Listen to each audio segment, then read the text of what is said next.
If I were to apply for a job, where's the first place that my potential employer would look to see what I'm all about? No, not grandma's house.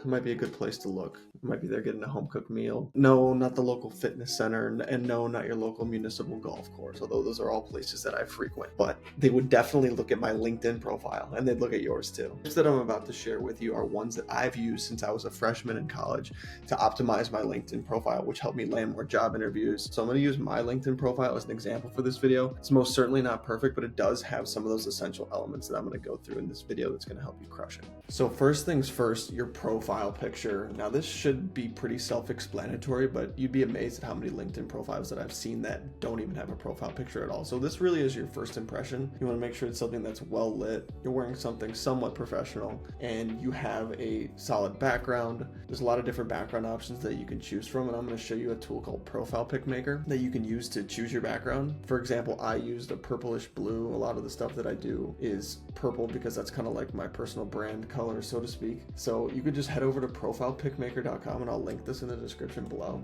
You can literally just have your brother or one of your family members take a picture of you in a professional shirt with a white backdrop. You can take it, you can upload it to profilepicmaker.com and put any professional background that you want. It's pretty sick, and it's free. They don't pay me, although if you want to pay me, Profile Pic Maker, hit me up. My 32 subscribers will get all over you. Edit your photo. You can choose a specific background, like I use purple and blue. They have some default options here. You can choose your favorite color from a custom color perspective, like a nice deep purple. I'm seeing some nice ones here. I might have to switch it up, but this is a completely free tool and I linked it below. So now that we got your profile picture dialed in, it's ready to go, it looks professional, we're going to move slightly down and take a look at the headline portion of your LinkedIn profile. This is the part that's just under your name. A lot of people just write their job titles here. For example, my profile just has the job title written as my headline because I started a new role and I'm not actively job seeking. But if you are actively job seeking, it might make more sense for you to put something more engaging here to kind of act as almost like a quasi elevator pitch and a first impression in addition to your profile picture. So like I mentioned, my profile specifically just has the role that I'm currently occupying as my headline. But if you are actively seeking a job, I'm going to give you an example of something you could change it to. Say actively searching for a pay-per-click marketing position. Have managed over $2 million in ad spend.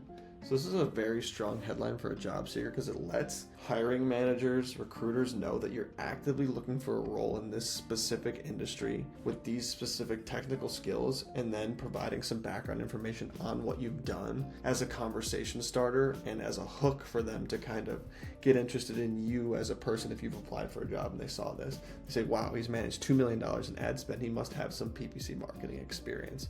So that's something I would recommend. What you're looking for, that you're actively looking for it, and some social proof or some background on what you've done. The next important section is your about section on your LinkedIn profile. This is kind of where you get to tell your story a little bit and showcase your personality. Yes, you're going to list some of your skills and experiences and explain some of the things that you've done here, but this is really your opportunity to showcase your personal brand and talk about things that make you unique as a person. Interests, hobbies, aspirations, etc.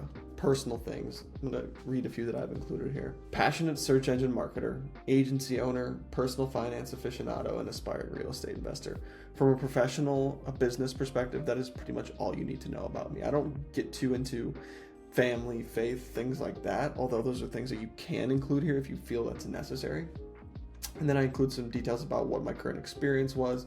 This needs to be updated. I just started a job 2 days ago, but this was my prior experience. Talk about some of the things that I'm involved in, projects, etc., just to get people to know a little bit more about me and what I'm about and what I'm doing. Then I also go into some certifications, as well as some additional personal details here. Outside of my professional and entrepreneurial aspirations, I'm an enthusiast of the color purple. Like I said, my personal brand. A struggling golfer and a lover of 70s soul.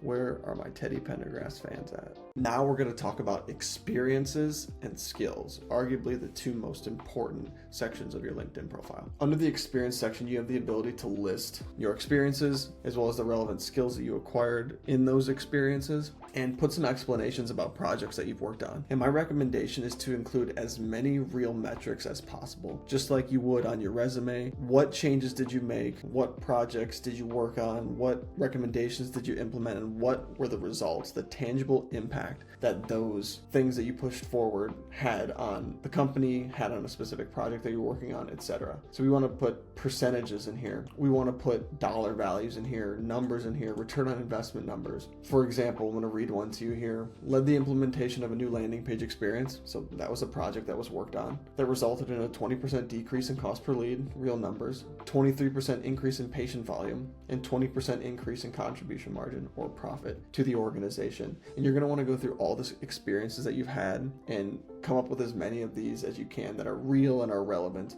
So something that I would highly recommend doing is in your job now, or be conscious about it in your next role, keep track of the changes and the projects that you work on and the impact that those have, and include real numbers. So jot those things down as they happen. As I'm working in this role, I'm going to be writing those things down so I can incorporate here. One last thing I do want to show is you can edit each of these and you can add skills here, which will show up on your skills section. But any project that you're working on where you learned a new skill, go ahead and jump on there and add it as a skill to that experience. And you can also jump down here to your skills section and add them here this way.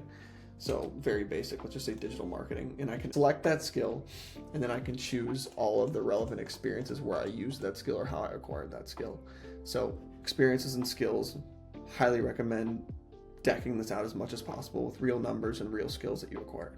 Something else that I wanted to touch on briefly is adding relevant licenses and certifications. So as you're working, especially in something like digital marketing, you should be constantly keeping yourself up to date and completing certifications. But these can be added to your profile, and you can also attach skills to your licenses and certifications as well. So anytime you complete a course, make sure to go on your LinkedIn profile and add it here. And I would also recommend when you do add a new license and certification to your profile, LinkedIn will automatically prompt a post that said, I just completed this course. I would highly recommend posting that and letting your network know what you're working on and what skills that you've acquired through your certification and education. Another aspect of your profile that I want you to build up, and it's something that I need to do better myself, is recommendations. People is one of the biggest influencers of whether you're going to get a job or not. Who knows who, what other people say about you, and acts as social proof that you are capable of doing the things that you said that you've done. Now, I only have one. Like I said, this is something I need to work on and do a better job of myself. Dennis, if you're watching this, you're killing it. But you can go on here, click the plus button, and go to ask for a recommendation. You can search for people that you're connected with. So let's just use Dennis again as an example. And you want to select what your relationship with that person was in the job. And then this will automatically send him a message. And you can include a personalized message here and say, hey, Dennis, would you be willing to write me a recommendation? I'd be happy to write one in return. Really appreciate your time, that sort of thing. And I want you to remember that LinkedIn is highly social. So make sure to engage with posts, comment on posts, reach out to people. Don't be afraid to cold DM somebody. The worst thing that could happen is someone tells you to F off and says no, basically. So at the end of the day, the people you know, that is what's going to help you propel forward, and it's what has helped me propel forward in my career. So outside of all the technical things that you can make and adjustments that you can make on your LinkedIn profile, the number one thing that I would highly recommend is making relationships and not being scared to reach out to people. Because like I said, that's the way you're going to stand out, even if you're not actively job hunting, because people will think of you, they'll know what you're looking for, and they'll know how you are as a person. And one last pro tip before I conclude this video is in your featured section on your profile, you can actually add a file. So something I would highly recommend is going on here and adding media, and then going on your desktop and finding your most recent resume, updating that resume if you haven't yet, and uploading it here locally so that someone, if they're visiting your profile, a job recruiter potentially has the ability to easily access your resume without having to reach out to you and have you send it to them directly. That's it. Now it's time to implement those changes so you can turn your LinkedIn profile to a magnet for potential job leads and connections, so you can master your network and master your LinkedIn presence. So if you did find some value out of this video, please feel free to like, comment, subscribe, all that stuff. Would love to hear your thoughts on what you thought was the most valuable changes that you're going to make to your profile, or maybe even some tips that I didn't include in this video. LinkedIn is a very, very intricate platform. There's a lot of different things that you could change on your profile to make it better that I didn't include here. But the most important thing here is taking action, making those updates to your resume, making those updates to your skills section, your experiences, to include real numbers, because those are the things that are going to move the ball forward and going to help you land your next opportunity. Peace.